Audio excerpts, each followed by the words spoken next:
విశాఖపట్నం, విజయనగరం మరియు అనకాపల్లి జిల్లాలో భూసేకరణకైతే ప్రభుత్వం గ్రీన్ సిగ్నల్ ఇచ్చిందండి. ఆ 3 జిల్లాల్లో భూసేకరణ విశాఖపట్నం డెవలప్మెంట్ కోసం చేస్తున్నామని చెప్పుకొచ్చారు. దాని విషయంలో మనం ఇప్పుడు పూర్తి విశేషాలు తెలుసుకుందాం. ఆంధ్రప్రదేశ్ ప్రభుత్వం అయితే విశాఖపట్నం ప్రాంత అభివృద్ధిని దృష్టిలో పెట్టుకుని 3 జిల్లాల భూ సమీకరణ చేపట్టాలని నిర్ణయం తీసుకుంది. విశాఖపట్నం, విజయనగరం మరియు అనకాపల్లి జిల్లాలో మొత్తం 1940 ఎకరాల భూమిని సమీకరించనుందండి. ఇందుకు సంబంధించి మున్సిపల్ శాఖ ఇప్పటికే అధికారులైతే ఉత్తర్వులు జారీ చేసినట్టుగా చెప్తా ఉన్నారు. విశాఖ జిల్లాలోని ఆనందాపురం, పద్మనాభం మండలంలో 1132 ఎకరాలు, విజయనగరం జిల్లాలో డెంకాడ, భోగాపురం మండలంలో 25 ఎకరాలు, అనకాపల్లి జిల్లాలోని సభవరం మరియు అనకాపల్లి మండలాల్లో 783 ఎకరాల భూమిని సేకరించినట్టుగా చెప్తా ఉన్నారు. ఈ ప్రక్రియను విజయనగరం, భీమునిపట్నం, అనకాపల్లి ఆర్టీఓలు పర్యవేక్షణలోకి తీసుకుంటా ఉన్నారు.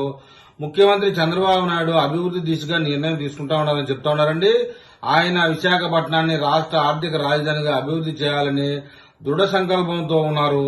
ఇప్పటికే టీసీఎస్, కాగ్నిజెంట్ వంటి ఐటీ కంపెనీలు మరియు లూలు గ్రూప్ వంటి సంస్థలు విశాఖపట్నంలో పెట్టుబడి పెట్టడానికి ముందుకొచ్చాయి. మొత్తం మీద 20,000 కోట్ల రూపాయల పెట్టుబడులు 4 సంస్థలు ప్రతిపాదనలు ఇచ్చిన నేపథ్యంలో ఈ భూ సమీకరణ చర్య ఆ ప్రాజెక్టుల కోసం ప్రాథమిక అడ్డంకులను తొలగించనుంది.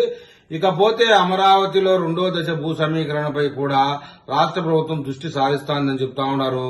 తొలి దశలో ఎదురైన లోపాలను సరిదిద్దిన తరువాతనే 2వ దశ ప్రారంభిస్తున్నట్లుగా మంత్రి నారాయణ అయితే తెలిపారు. ఇది భవిష్యత్ అవసరాల దృష్ట్యా అమరావతిని కూడా సమగ్ర అభివృద్ది చేయాలనే ప్రభుత్వ సంకల్పానికి ఉదాహరణ అని చెప్తా ఉన్నారు. అభివృద్ది చేయాలనే ప్రభుత్వ సంకల్పానికి ఉదాహరణ అండి ఇది.